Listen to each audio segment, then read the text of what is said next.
সাবেক তিনবারের প্রধানমন্ত্রী, বাংলাদেশের 18 কোটি মানুষের আস্থার প্রতীক, দেশনেত্রী বেগম খালেদা জিয়ার নিঃস্বার্থ মুক্তি, বিএনপি ঢাকা মহানগর দক্ষিণের জ্যেষ্ঠ সদস্য, জনতার মেয়র জননেতা ইঞ্জিনিয়ার ইশরাক হোসেন, ঢাকা মহানগর দক্ষিণ ছাত্র দলের সাবেক সভাপতি, ঢাকা মহানগর দক্ষিণ স্বেচ্ছাসেবক দলের সংগ্রামী সভাপতি জহিরুদ্দিন তুহিন ভাইয়ের মুক্তির দাবিতে ঢাকা মহানগর দক্ষিণ বিএনপি কর্তৃক আয়োজিত আজকের এই মানববন্ধনের সংগ্রামী সভাপতি, ঢাকা মহানগর দক্ষিণ বিএনপির সংগ্রামী আহ্বায়ক, বীর মুক্তিযোদ্ধা জননেতা জনাব আব্দুল সালাম, আজকের এই মানববন্ধনের প্রধান অতিথি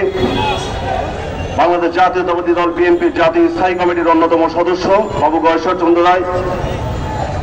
ঢাকা মহানগর সঞ্চালক, ঢাকা মহানগর দক্ষিণ বিএনপির সংগ্রামী সদস্য সচিব, সাবেক সফল ছাত্রনেতা, সাবেক সফল যুবনেতা জননেতা রফিকুল আলম মজরু ভাই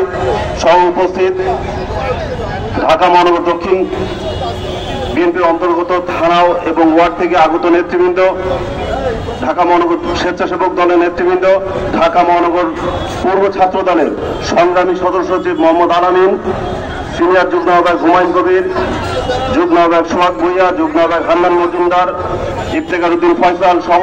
বিভিন্ন থানা এবং কলেজ থেকে আগত নেতৃবৃন্দ সকলকে আজকের এই মানববন্ধনে উপস্থিত হওয়ার জন্য আমার ব্যক্তিগত এবং ঢাকা মহানগর পূর্ব ছাত্র দলের পক্ষ থেকে রক্তিম শুভেচ্ছা জানাচ্ছি। বক্তব্য দীর্ঘায়িত করছি না। আমরা এখানে সমবেত হয়েছে সকলেই জানি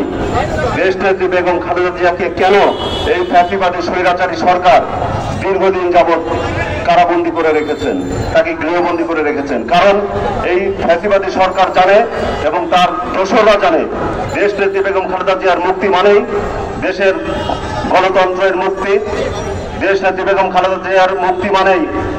দেশের হারিয়ে যাওয়ার ভোটাধিকার ফিরে আসা, দেশের সার্বভৌমত্ব ফিরে আসার। এই কারণেই দেশনেত্রী বেগম খালেদা জিয়াকে এই ফ্যাসিবাদী স্বৈরাচারী সরকার দীর্ঘদিন যাবৎ কারাবন্দী এবং বর্তমান গৃহবন্দী করে রেখেছেন। আমাদের প্রিয় নেতা ইঞ্জিনিয়ার ইশরাক হোসেন এবং আমাদের সাবেক সফল ছাত্রনেতা বর্তমান স্বেচ্ছাসেবক দলের সংগ্রামী সভাপতি দক্ষিণের জহিরুদ্দিন তুহিন ভাই সহ যারা রাজপথে বলিষ্ঠ নেতৃত্ব দিচ্ছেন এই ফ্যাসিবাদী স্বৈরাচারী সরকারের বিরুদ্ধে, তাদেরই চিহ্নিত করে টার্গেট করে করে কিন্তু এই ফ্যাসিবাদী সরকার তাদের গ্রেফতার করছেন। তা আমরা এই ফ্যাসিবাদী সরকারকে বলে দিতে চাই, অতি দ্রুত আপনারা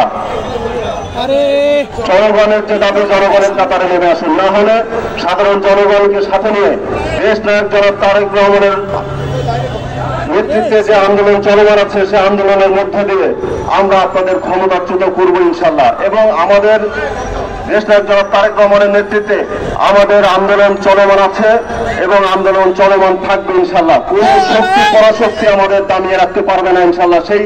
প্রত্যয় প্রতিশ্রুতি ব্যক্ত করে আবারও সকলকে ধন্যবাদ জানিয়ে আমার বক্তব্য শেষ করছি। বাংলাদেশ জিন্দাবাদ, শহীদ রাষ্ট্রপতি জিয়া রহমান অমর হোক, দেশনেত্রী বেগম খালেদা জিয়া দীর্ঘজীবী হোক।